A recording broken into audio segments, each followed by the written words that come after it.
Bismillahirrahmanirrahim. Assalamualaikum warahmatullahi wabarakatuh. Alhamdulillahirabbil alamin wa bihi nasta'inu ala umuri dunya waddin. Wassalatu wassalamu ala asyrafil anbiya wal mursalin nabiyina Muhammadin wa ala alihi wa ashabihi ajma'in wa man tabi'ahum bi ihsanin ila yaumiddin, amma ba'd. Alhamdulillah, para jamaah sekalian yang dimuliakan Allah Subhanahu wa taala. Bersyukur kita kepada Allah Subhanahu wa taala di kesempatan malam hari ini kembali Allah Subhanahu wa taala memilih kita menjadi hamba-hambanya yang diberikan kemuliaan untuk menjadi tamu-tamunya di salah satu rumahnya ini, dalam rangka kita menambah kebaikan, dalam rangka kita mendekatkan diri kepada Allah Subhanahu wa taala. Dan tentunya bahwasanya apa yang kita lakukan ini semata-mata adalah sebagai bentuk takarrub kita kepada Allah Subhanahu wa taala. Untuk itu para jamaah sekalian yang dimuliakan Allah Subhanahu wa taala, kita memohon kepada Allah Subhanahu wa taala melalui apa yang kita lakukan pada kesempatan kali ini, agar senantiasa Allah Subhanahu wa taala itu mencurahkan segala taufik dan hidayahnya kepada kita, sehingga kita tetap bisa berada di atas kebaikan, kemudian kita bisa istiqomah di atasnya hingga kemudian kita mendapatkan husnul khatimah, insyaallah. Amin.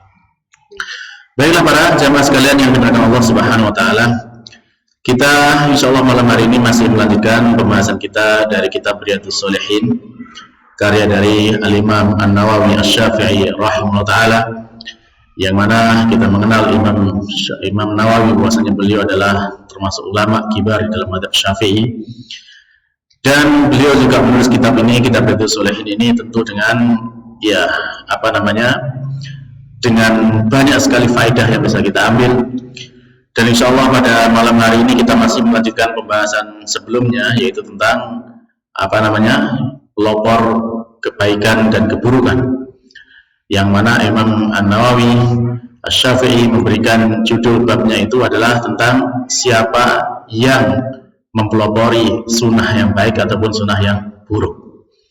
Nah, di malam hari ini insya Allah kita akan masuk kepada pembahasan tentang hadis yang disampaikan oleh Al-Imam An-Nawawi Asy-Syafi'i dalam bab ini, yang mana hanya ada satu hadis tapi hadis cukup panjang. Ya, kita baca saja apa yang disampaikan oleh Al-Imam An-Nawawi Asy-Syafi'i rahimahullah. Baik. Di dalam bab ini Al-Imam An-Nawawi mengatakan bahwasanya an Abi Amr Jarir ibni Abdullah radhiyallahu anhu, dari Abu Amr, namanya adalah Jarir bin Abdullah, semoga Allah meridhoinya. Qala, beliau berkata, kunna fi sadrin nahar inda Rasulillah sallallahu alaihi wasallam. Kami berada pada awal siang bersama dengan Rasulullah sallallahu alaihi wasallam. Faja'ahu qaumun, kemudian di sana datang suatu kaum. Ya, ketika para sahabat yang bersama datang suatu kaum. Ya, misalkan ketika Nabi ada di masjid seperti ini, misalkan dengan para sahabatnya, kemudian datang rombongan dari para sahabat yang lain.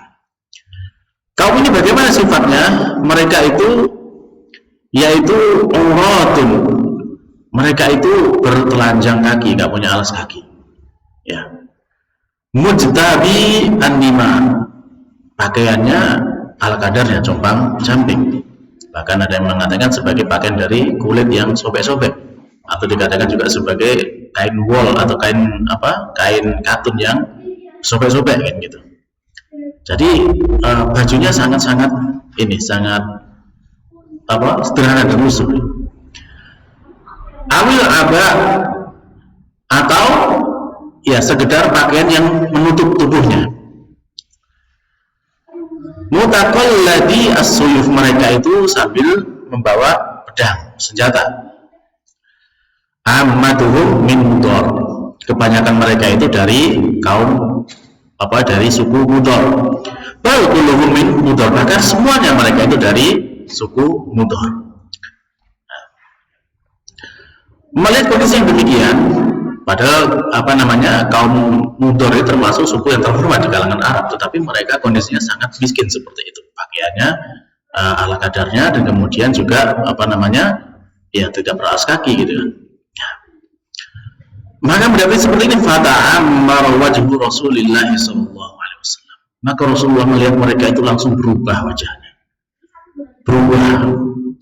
Berubah karena melihat kok betapa prihatinnya kondisi umatnya saat itu. Untuk pakaian saja dengan pakaian yang tidak layak seperti itu gitu. Maka Nabi pun merasa prihatin dengan kondisi sahabatnya tersebut.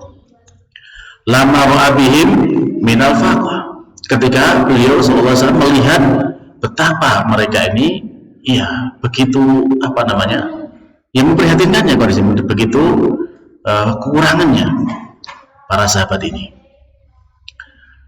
Fadakhala tsumma kharaja. Kemudian beliau masuk ke dalam rumah. Setelah itu kemudian beliau keluar lagi. Kemudian fa'amara Bilalan fa'adzana wa aqama. Kemudian beliau memerintahkan kepada sahabat Bilal untuk adzan dan kemudian diiqamati salat. Fasalla. Kemudian beliau salat bersama dengan para sahabatnya. Tsumma khataba. Kemudian beliau berkhutbah setelah salat tersebut. Maka beliau dalam khutbahnya mengatakan, Ya ayyuhan nasu taqu rabbakum alladhi khalaqakum min nafsin wahidah wa khalaqa minha zawjaha wa bassa minhuma rijalan katsiran wa nisaa'a wattaqullaha alladhi tasaaluna bihi wal arham innallaha kana 'alaikum raqiba. Surat An-Nisa ayat yang pertama. Wahai sekalian manusia, bertakwalah kepada Tuhan kalian yang telah menciptakan kalian dari jiwa yang satu, kemudian menciptakan dari pasangannya, kemudian menyebarkan wabasa minhuma rijalan katsiran wa nisaa, kemudian menyebarkan dari keduanya itu laki-laki dan perempuan yang banyak. Wabasa minhuma rijalan katsiran wa nisaa. Terus apa? Ya ayyuhan nasu taqu rabbakum alladhi khalaqakum min nafsin wahidah wa khalaqa minha zawjaha wa bassa minhuma rijalan katsiran wa nisaa wattaqullaha alladhi tasaaluna bihi wal arham. Bertakwalah kalian kepada Allah. Innallaha kana 'alaikum raqiba. Sungguhnya Allah itu atas kalian itu Maha mengawasi. Kemudian beliau juga membacakan ayat yang lain di akhir surat Al-Hasyr. Beliau membaca, Ya ayyuhalladzina amanu taqullaha wal tanzur nafsum ma qaddamat lighad. Wahai orang-orang yang beriman, bertakwalah kalian kepada Allah dan perhatikanlah apa yang telah kalian persiapkan untuk hari esok. Jadi di sini beliau mengingatkan kepada para sahabat yang bertakwa kepada Allah Subhanahu wa taala. Yang dulunya mereka itu dari bapak yang sama, yaitu Adam. Kemudian dari Adam ciptakan istrinya, yaitu Hawa. Kemudian dari mereka berdua lahirlah banyak keturunan. Jadi kita semua ini satu saudara. Maka dengan satu saudara seperti ini tentunya ketika melihat ada saudaranya yang lain yang begitu membutuhkan, harusnya ada perasaan kita untuk memberikan perhatian, memberikan bantuan kepada saudara yang membutuhkan. Demikian juga beliau mengingatkan kepada orang yang beriman dan bertakwa kepada Allah Subhanahu wa taala dan kemudian memperhatikan terhadap apa yang kita persiapkan untuk hari esok. Maksudnya apa? Yaitu yang kita persiapkan untuk bekal setelah kita mati nantinya. Amal apa yang kita persiapkan untuk nanti kita menghadapi kehidupan setelah mati. Itu adalah hari esok. Maka kemudian beliau memberikan motivasi kepada para sahabatnya. Tasaddaqa rajulun min dinarihi. Maka bersedekahlah seseorang itu dari dinarnya atau uang emasnya, min dirhamihi dari uang peraknya, min thawbihi dari pakaiannya, min sa'i burrihi dari sok gandumnya. Sok itu 4 mud 1 sok 4 mud Ya, satu mud itu segenggam tangan gitu. Jadi ya dari tangan takaran yang itu yang digunakan untuk bersedekah. Min sa'i tamrihi, dari so' kurmanya. Hatta qala, hingga beliau bersabda, walau bisikki tamrah, meskipun ada yang bersedekah itu walaupun hanya separuh dari kurma apa yang mereka miliki, maka kemudian disedekahkan meskipun hanya separuh kurma. Jadi beliau memotivasi kepada para sahabatnya seperti ini agar semua bersedekah, meskipun yang dipunya hanya satu kurma, separuhnya disedekahkan. Mendengar seperti ini, kita tahu para sahabat adalah orang-orang yang paling bersemangat untuk mendapatkan kebaikan. Maka kemudian faja'a rajulun minal ansar, lalu kemudian datanglah seorang dari kalangan Ansar, penduduk Madinah, bisutratin, dengan membawa sebuah wadah, sebuah kantong atau sebuah wadah, kadat kafuhu ta'jizu anha, yang mana ini seakan-akan dia gak mampu untuk membawa, saking banyaknya yang dia bawa di wadah tersebut untuk disedekahkan.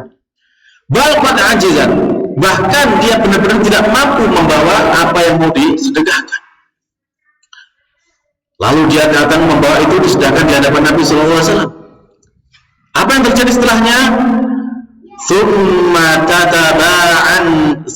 tataba'an nasu, lalu para manusia yang hadir di situ semuanya mengikuti apa yang dilakukan oleh sahabat tadi.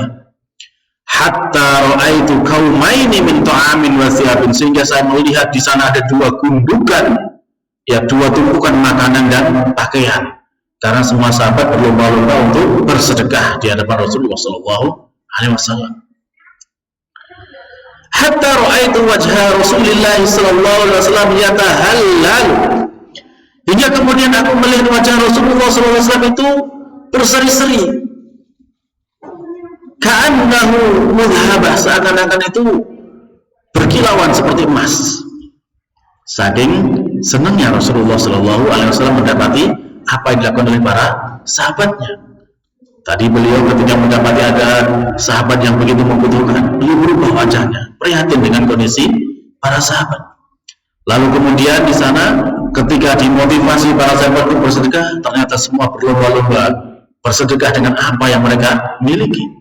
Lalu pun kemudian beliau SAW senang, berseri-seri wajahnya, ya mendapati apa yang dilakukan oleh para sahabat tersebut.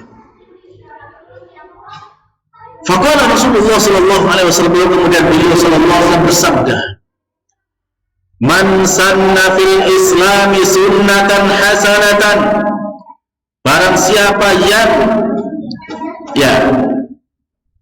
membuat sunnah di dalam Islam itu sunnah yang baik. Nah, ini perlu difahami di sini.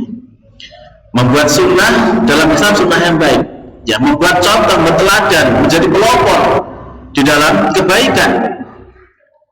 Falahu ajruha, maka dia akan mendapatkan pahalanya.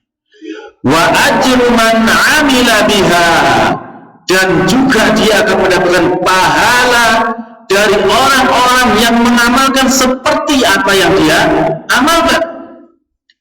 Min ba'dihi, setelahnya, min ghairi an yanqusa min ujurihim syai'un, tanpa mengurangi pahala mereka sedikit pun.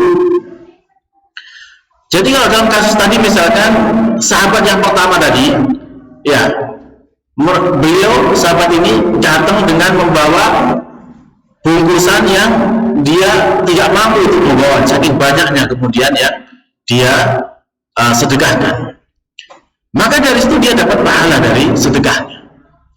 Dan kemudian orang-orang yang lain yang melihat itu termotivasi ikut sedekah juga. Maka akhirnya sampai terkumpul tadi dua gundukan makanan dan pakaian.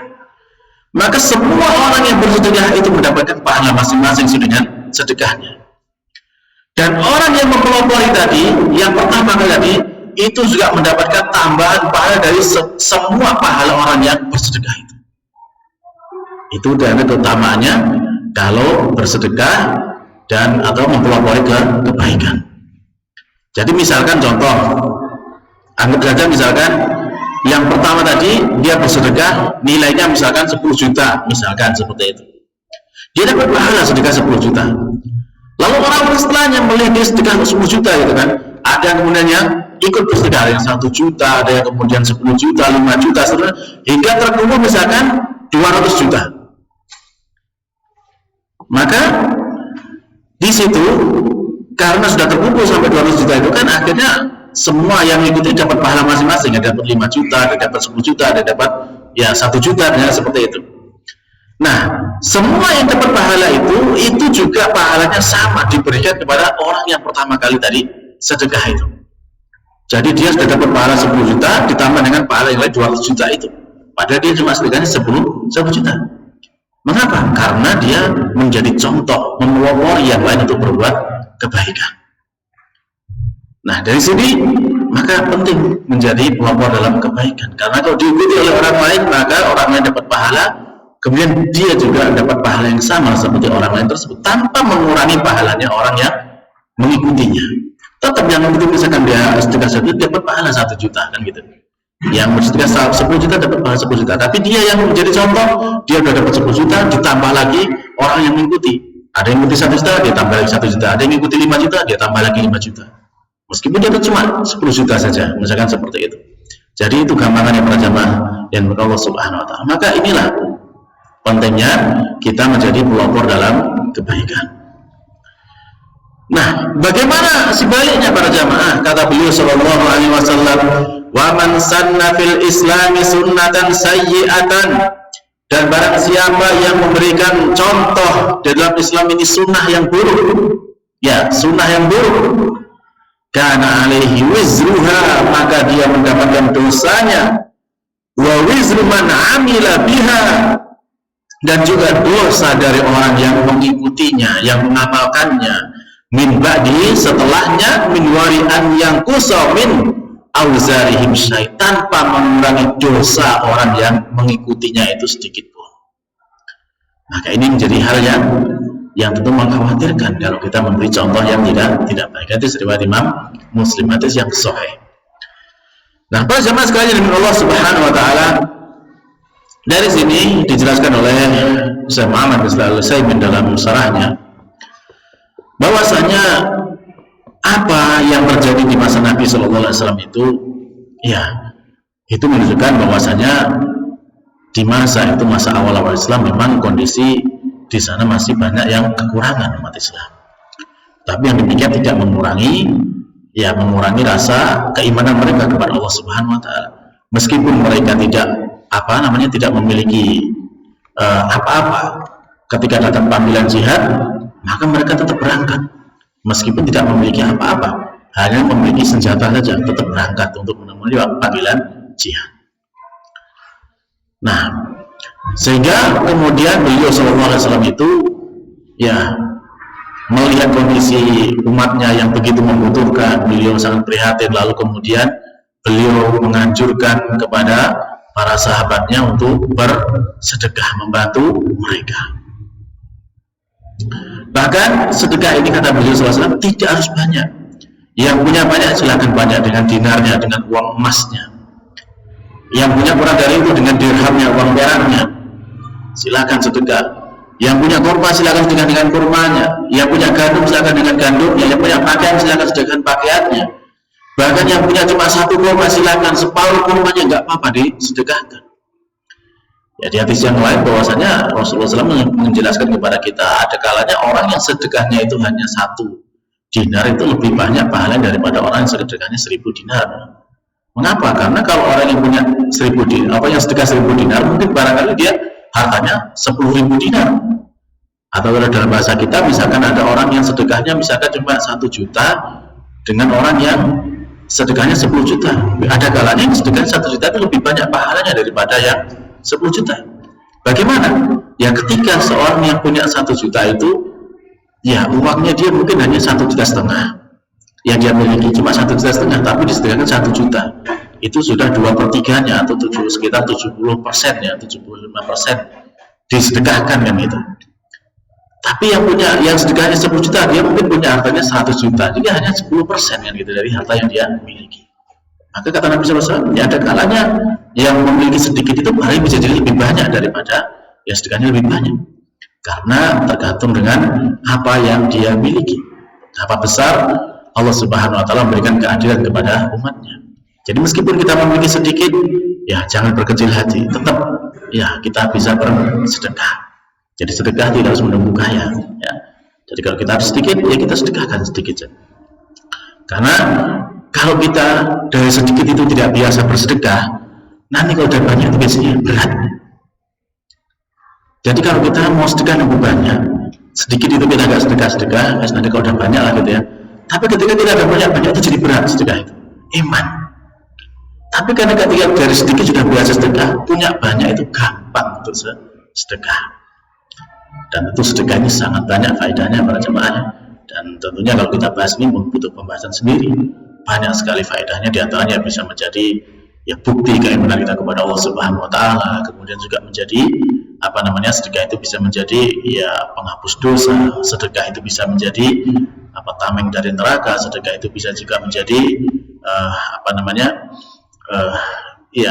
banyak penyembuh dari segala penyakit. Ya itu juga bisa. Kalau misalnya dari sakit kita minta sembuh kepada Allah dengan bersedekah, itu bisa. Jadi banyak sekali faedah-faedah sedekah yang bisa kita dapatkan. Nah, maka untuk itu ya tentunya di sini mengikuti perintah Nabi ini ya meskipun kita punya sedikit ya, mungkin hanya punya uang 2.000, sedekah 1.000 tidak masalah. Ya, separuh itu adalah 50% dari harta yang kita miliki kan gitu.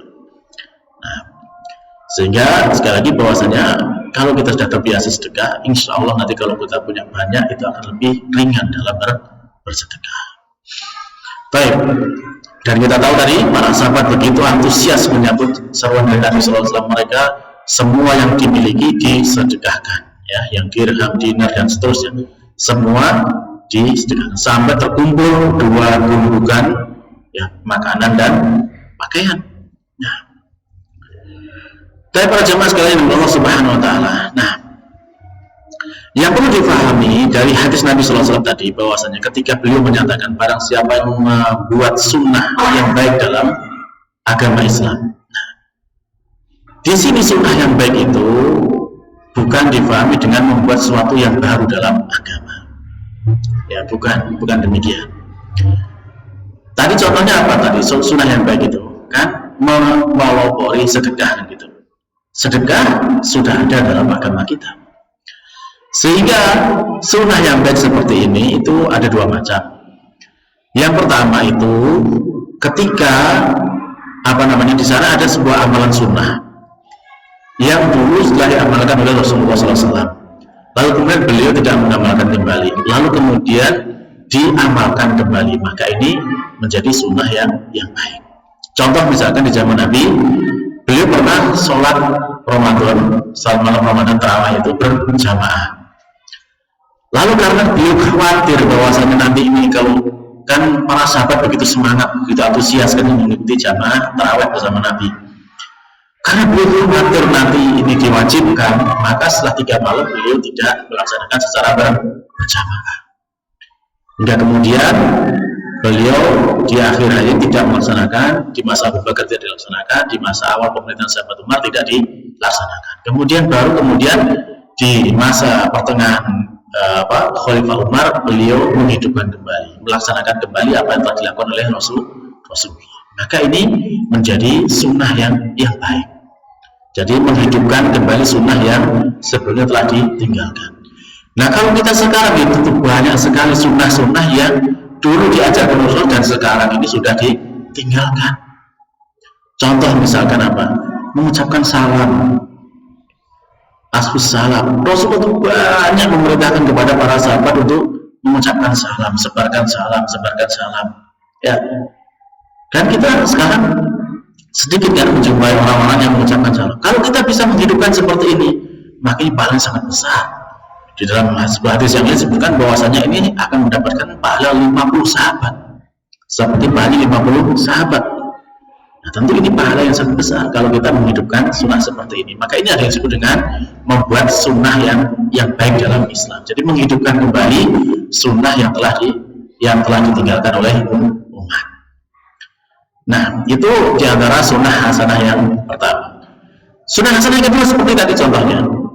Jadi siapa yang menjadi pelopor dalam kebaikan, menjadi contoh dalam kebaikan.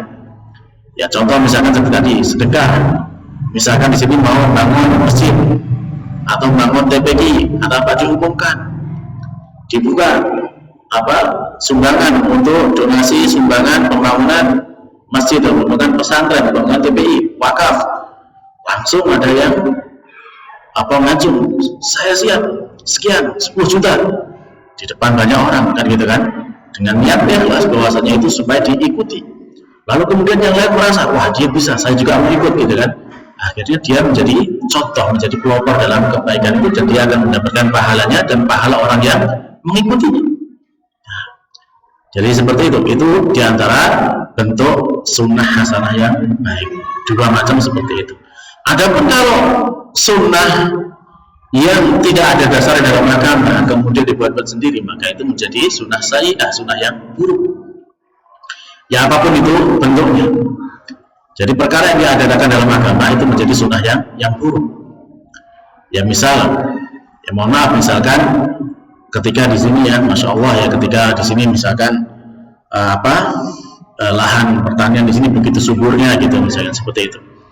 Lalu kemudian ada yang membuat acara kita bersyukur, misalkan dengan